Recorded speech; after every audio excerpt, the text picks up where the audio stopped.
Hello friends, I am Seema Sharma from Tutorpedia. Last video के अंदर मैंने एमसीक्यूज़ की सीरीज़ में पेपर 3 में से क्वेश्चंस डिस्कस किए थे मॉडलिंग प्रोसेस टॉपिक तक। ठीक है, तो ये उसके बाद आगे जो क्वेश्चंस हैं सोशल लर्निंग इसके अंदर पूरा का पूरा एक टॉपिक है, उसके ऊपर मैंने एमसीक्यूज़ प्रिपेयर किए हैं and I am going to discuss with that all of you. ठीक है, so here comes the first question. The learning method in which we learn from the behavior of the others and interacting with them is termed as group learning, social learning, buddy system, both A and B। पहले मैं आपको बता दूं, इसका जो answer है वो social learning है। ठीक है, बी है, लेकिन मैं आपको बताऊं कि ये होता क्या है, थोड़ा सा एक हिंट दे देती हूँ। सोशल लर्निंग एक मेथड है ऐसा जिसके अंदर हम लोग अपनी सोसाइटी से लर्न करते हैं। ठीक है, अब सोसाइटी के अंदर कोई भी आ सकते हैं, हमारे फ्रेंड्स हो सकते हैं, हमारे पेरेंट्स हो सकते हैं, हमारे आस पड़ोसी हो सकते हैं, नेबर्स हैं हमारे। ठीक है, टीचर्स हो गए, या फिर हम कहीं पे भी किसी इंस्टीट्यूट में जाते हैं वहाँ पे हमारे इंस्ट्रक्टर्स हो गए। ठीक है, मेंटोर्स हो गए, और मीडिया के अंदर कोई बड़ी बड़ी पर्सनैलिटीज़ हो गई, हम जिससे भी इन्फ्लुएंस हो रहे हैं उनके बिहेवियर से हम सीख रहे हैं, दैट इज सोशल लर्निंग। ठीक है, तो ये यही कह रहा है आपको क्वेश्चन में कि the learning method in which we learn from the behaviour of the others and interacting with them is termed as social learning. Then comes the question number 2। Grouping the procedure of the social learning can be classified as. Grouping जो है वो social learning का एक procedure है। Social learning के अलग अलग procedures हमें दिए हुए हैं, जैसे कि assigning the group work, grouping करना। ठीक है, और तो इसके अंदर जो ग्रुपिंग मेथड है उसके अंदर ये कहता है कि ये जो प्रोसीजर है सोशल लर्निंग का, इसको हम कितनी कैटेगरीज के अंदर डिवाइड कर सकते हैं। इसकी 2 कैटेगरीज हैं यहाँ पे। ठीक है, homogeneous and heterogeneous, both A and B, या फिर none of the above. Both A and B दोनों ही हैं, एक होमोजीनियस कैटेगरी होती है और एक हेट्रोजीनियस कैटेगरी होती है। ठीक है, then comes the question number 3। Homogeneous grouping can be defined as. Homogeneous grouping को हम कैसे डिफाइन कर सकते हैं। ठीक है, अब जब कैटेगरी बना ली टीचर्स ने, ग्रुपिंग कर दी बच्चों की, तो उसमें ग्रुपिंग में वो किस तरीके से बच्चों को वो करेंगे। ठीक है, डिस्ट्रीब्यूट करेंगे कि किसको किस कैटेगरी में जाना है और वो कैसे है। तो पहला जो इसके अंदर है वो होमोजीनियस है। होमोजीनियस के अंदर ये कहता है किस तरीके के student with the similar in the ability, as and the race, student with the different ability, student from the same society, या फिर नन ऑफ द अबव। सारे वो बच्चे जिनकी एक जैसी योग्यता है, उनकी सबकी एज भी जो है वो सिमिलर है, वो सब एक ही जाति के हैं। ठीक है, या फिर वो बच्चे जिनकी सबकी योग्यता अलग अलग है, या फिर student from the same society, या फिर सारे बच्चे वो जो एक ही सोसाइटी से बिलोंग करते हैं। तो होमोजीनियस ग्रुपिंग के अंदर आप किसको डालोगे? देखो, पहले मैं बता दूं, होमोजीनियस का मतलब होता है सिमिलैरिटी। ठीक है, एक ऐसा जिसके अंदर सब कुछ मिलता जुलता हो। तो इसका ऑप्शन नंबर ए है, student similarity, similar in the ages, abilities and the race. ठीक है, तो option A is the right answer of homogeneous grouping. Then comes the question number 4। Student of different ability levels are combined and grouping is termed as. अब जहाँ पे students अलग अलग ability level के होते हैं, उन सबको एक साथ कंबाइन कर दिया जाता है उनको पढ़ाने के लिए, उनके टीचिंग मेथड्स को अपने टीचिंग मेथड को और भी ज़्यादा डेवलप करके उनकी अंडरस्टैंडिंग लेवल को बढ़ाने के लिए। तो उस ग्रुपिंग मेथड को क्या कहा जाता है? Heterogeneous grouping, advance grouping, homogeneous grouping, या फिर none of the above. And this method is termed as heterogeneous grouping, क्योंकि इसके अंदर सभी अलग अलग दिमाग के बच्चे हैं। ठीक है, अब ये अलग अलग में भी 2 तरीके के हैं। बहुत ज़्यादा सुपर एक्टिव बच्चे हैं, जैसा कि मैंने पहले भी बताया था कि एक्सेप्शनल चिल्ड्रन जिनको बोला जाता है, उसमें 2 कैटेगरीज आती हैं। एक वो जो कि एवरेज स्टूडेंट से भी बिलो परफॉर्मेंस देते हैं, और एक वो जो कि एवरेज स्टूडेंट से बहुत ही ज़्यादा ऊपर होते हैं, तो वो भी कंपैटिबल नहीं होते हैं। ठीक है, एवरेज स्टूडेंट के बीच में पढ़ने के लिए। तो यहाँ पे ये कौन सी ग्रुपिंग है? हेट्रोजीनियस ग्रुपिंग है। Then comes the question number 5। The approach of grouping most suitable at the beginning of the school years is. अब ये 2 जो हमने अप्रोचेस पढ़ ली, होमोजीनियस एंड हेट्रोजीनियस, इसके अंदर से जब बच्चा अपनी स्कूलिंग को बिल्कुल स्टार्ट करता है, स्टार्टिंग स्टेज पे होता है, तो उस टाइम पे उसके लिए कौन सी अप्रोच जो है वो मोस्ट सुटेबल होगी? Homogeneous grouping, heterogeneous grouping, both A and B, या फिर नन ऑफ द अबव। इसके लिए बेटर होगी हेट्रोजीनियस। हेट्रोजीनियस क्यों बेटर होगी? क्योंकि ये जो एज होती है स्टार्टिंग में, जब बच्चे किंडरगार्टन और इसके अंदर आते हैं, तो इसमें अलग अलग तरीके के बच्चे, और बिल्कुल उनका माइंड का लेवल भी बिल्कुल अलग अलग होता है, और उनका कोई भी सब्जेक्ट से सिमिलैरिटी नहीं होती, वो बिल्कुल एकदम फ्रेशर्स होते हैं। ठीक है, तो उनका दिमाग, उनकी सोच, उनका जिस वो बैकग्राउंड से आ रहे हैं, सब कुछ अलग अलग होता है। That's why it is heterogeneous group. यहाँ पे सिमिलैरिटी कुछ भी नहीं होती है। ठीक है, क्योंकि वो बिल्कुल स्टार्टिंग स्टेज है। Then comes the question number 6। Question number 6 में ये कहता है कि the students who need extra help of the teacher, जिन बच्चों को एक्स्ट्रा हेल्प चाहिए होती है टीचर की, can be suitably grouped under. जब बहुत ज़्यादा जो स्पेशल नीड वाले बच्चे होते हैं, या फिर जो थोड़े से लो एवरेज वाले स्टूडेंट्स होते हैं, ठीक है, बिलो एवरेज होते हैं, उन लोगों को जब एक टीचर की एक्स्ट्रा हेल्प चाहिए होती है, लाइक हमने क्लास कंडक्ट करी है और उनको फटाफट से टीचर ने समझाया, और जो इंटेलिजेंट होते हैं उनकी कैचिंग पावर जो होती है बहुत ज़्यादा एडवांस होती है, तो फटाफट से समझ जाते हैं कि टीचर क्या बोल रहा है, ठीक है, एंड द क्लास ओवर हो जाती है।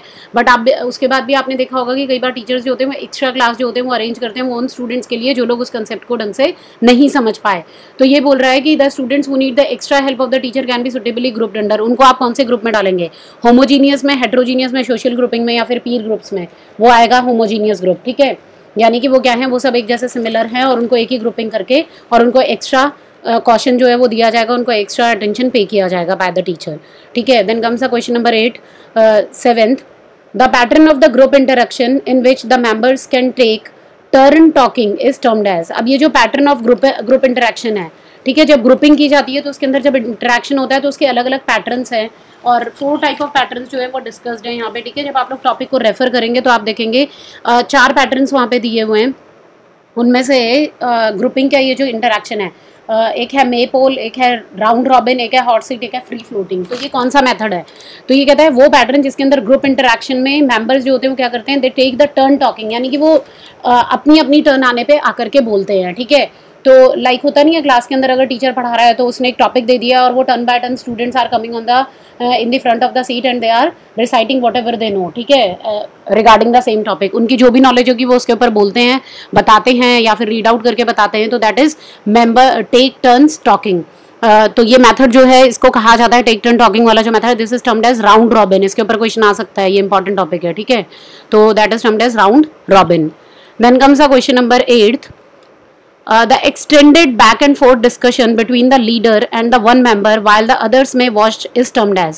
एक ऐसा मेथड, ठीक है, जब डिस्कशन हो रहा है पूरी क्लास के अंदर और होता है ना कई बार कि टीचर के साथ कोई एक आधा क्लास का बहुत ब्रिलियंट और ब्राइट स्टूडेंट होता है और they may know much about the topic, ठीक है ना, in comparison to the other student. अगर उसे थोड़ा सा ज़्यादा पता है तो उसका डिस्कशन जो होता है वो टीचर के साथ लंबा खिंच जाता है in comparison to other student. तो बाकी के सब देखते रहते हैं और टीचर और उसका जो इंटरेक्शन होगा वो और ज़्यादा आगे बढ़ता चला जाएगा। तो this kind of method is termed as hot seat. इसे क्या बोलते हैं हम? Hot seat. That is option number B. Then comes a question number 9th, maypole pattern of the group interaction में इंक्लूड। अब ये मे पोल पैटर्न जो है ग्रुप इंटरेक्शन करने का, इसके अंदर क्या होगा? लीडर जो होगा वो एक सेंट्रल फिगर पे होगा, अपने आप को असाइन करेगा, ठीक है, और कम्युनिकेशन होगा from the leader to member, from the member to leader, या फिर ऑल ऑफ अबव। यस, जो लीडर होगा वो एक सेंट्रल फिगर है, उसे सेंटर में खड़ा कर दिया जाएगा and he is having the complete concept of the topic and he will discuss with each and every member and whenever you are having any doubt then you may raise the questions. तो ये जो method होता है this is termed as maypole pattern, ठीक है। तो option number D is the right answer, that is all of above. Leader to member का interaction भी होगा, मेंबर टू लीडर भी इंटरेक्ट करेगा और लीडर जो होगा वो यहाँ पे एक सेंट्रल फिगर की तरह काम करेगा, ठीक है। Then comes the question number 10th, the group work can be utilized as for which of the following activities in the classroom. जो ग्रुप वर्क है उसे हम कैसे यूटिलाइज कर सकते हैं और किस किस एक्टिविटीज़ के लिए? To create the quizzes. Group activity होती है ना, आपने देखा होगा क्विज होता है तो उसके अंदर ग्रुपिंग कर दी जाती है कि ये 4 बच्चों का ग्रुप है, ये तुम्हारा है, ये ए बी ग्रुप ए हो गया, ग्रुप बी हो गया, ग्रुप सी हो गया, ग्रुप डी हो गया। Then the teacher will announce the questions and जिस भी ग्रुप का पहले आंसर आता है वो विनर्स हो जाते हैं। तो create the quizzes, debating the topic and the test taking, mind maps and the role playing, या फिर ऑल ऑफ अबव। ये सारी ही ऐसी एक्टिविटीज़ है जिनके अंदर ग्रुपिंग मेथड जो होता है वो वेरी सुटेबल है, ठीक है, क्विज को क्रिएट करने के लिए। जब आपको टॉपिक के ऊपर किसी भी टॉपिक पे डिबेट करना है तो भी आप कर सकते हैं। Mind maps and the role playing, ठीक है, ये जितने भी, या फिर टेस्ट लेना है उसके अंदर भी आप लोग ग्रुपिंग कर सकते हैं, ठीक है। तो ये ग्रुपिंग मेथड जो है वो चारों ही कामों के लिए बहुत ही ज़्यादा सुटेबल है। तो ऑल ऑफ अबव होगा, that is option number D. Then comes a question number 11, which of the following is not the benefit of the group work. Group work होता है तो उसके क्या बेनिफिट्स है और कहाँ पे बेनिफिट्स नहीं है, ठीक है। तो फर्स्ट आता है हमारे पास रिड्यूस द कॉग्निटिव लोड। ऐसा लगता है कि अगर ग्रुपिंग मेथड कर दिया जाता है तो कॉग्निटिव लोड का रिड्यूस होने का क्या मतलब है यहाँ पे? जब आपको सेपरेटली आपका टेस्ट पेपर दिया जाता है, 35-40 स्टूडेंट्स हैं क्लास के अंदर, सभी को एक सेपरेटली हमने टेस्ट पेपर प्रोवाइड कर दिया है, ठीक है। तो वो टेस्ट पेपर हर बच्चे के पास अलग अलग है, सबकी कॉग्निटिव एबिलिटीज अलग अलग है, कौन कितनी जल्दी कर रहा है, कौन कितना पढ़ के आया है, किसकी रिटेनिंग पावर कितनी अच्छी है, किसका अटेंशन कितना अच्छा है, किसका राइटिंग की स्पीड कितनी अच्छी है। तो इट डिपेंड्स, ठीक है, कि सभी स्टूडेंट्स एक दूसरे से अलग अलग हैं। तो कॉग्निटिव लोड जो है ग्रुप लेकिन जब होता है तो उसके अंदर कॉग्निटिव लोड डिस्ट्रीब्यूट डिस्ट्रीब्यूट हो जाता है, उसके दिमाग के ऊपर, अकेले बच्चे के दिमाग के ऊपर इतना जोर नहीं पड़ रहा है, क्योंकि ग्रुप के अंदर सभी का माइंड अगर चलेगा एक क्वेश्चन के ऊपर तो कहीं ना कहीं से आंसर आ ही जाएगा, ठीक है। Then comes option number B, increase the task behaviour. Grouping के अंदर क्या होता है, हम कॉग्निटिव लोड कम होता है लेकिन टास्क के बिहेवियर के ऊपर ज्यादा कंसंट्रेट किया जाता है, क्योंकि ग्रुप के अंदर अगर 5 बच्चों की टीम है तो 5 को टास्क असाइन किया जाएगा कि तुम्हें ये करना है, तुम्हें ये करना है, तुम्हें ये करना है, and finally the work will be conducted, ठीक है। Then the C option is wasting of time. क्या ग्रुपिंग वर्क एक वेस्टिंग ऑफ टाइम है? या फिर डी पार्ट है, help to build the trust and raise our value system and the positivity. Grouping के अंदर हमारा ट्रस्ट जो होता है वो बाइंड अवर ट्रस्ट, हम दूसरों के ऊपर ट्रस्टिंग करना सीख जाते हैं, हमारा वैल्यू सिस्टम रेज होता है और हमारे अंदर पॉजिटिविटी आती है। येस, ग्रुप वर्क जो होता है हमारे एथिक्स एंड मोरल्स को भी बढ़ाता है, ठीक है। शेयरिंग करना हम जानते हैं, दूसरों के बातों को सुनना, हमारी लिसनिंग एबिलिटीज जो होती हैं वो बढ़ती हैं, ठीक है। अप्रिशिएट करने की क्वालिटीज हमारे अंदर आती हैं। So option number C is wrong here, ये गलत है। वेस्टिंग टाइम जो होता है वो ग्रुप वर्क से नहीं होता, बाकी तीनों के तीनों इसके बेनिफिट्स हैं। टाइम वेस्ट नहीं होता है, उल्टा क्वालिटी टाइम इन्वेस्ट होता है किसी भी एक एक्टिविटी के लिए, ठीक है। तो ये थे questions from the social learning, जो नेक्स्ट टॉपिक है उसी के अंदर कंटिन्यू हो रहा है सीरीज के अंदर, ठीक है। और hope you find it helpful, and if you are having any kind of the doubts then you may please let me know in the comment section so that I may make the video on the same. Please like, share and subscribe the channel. I am doing all these MCQ series for all of you.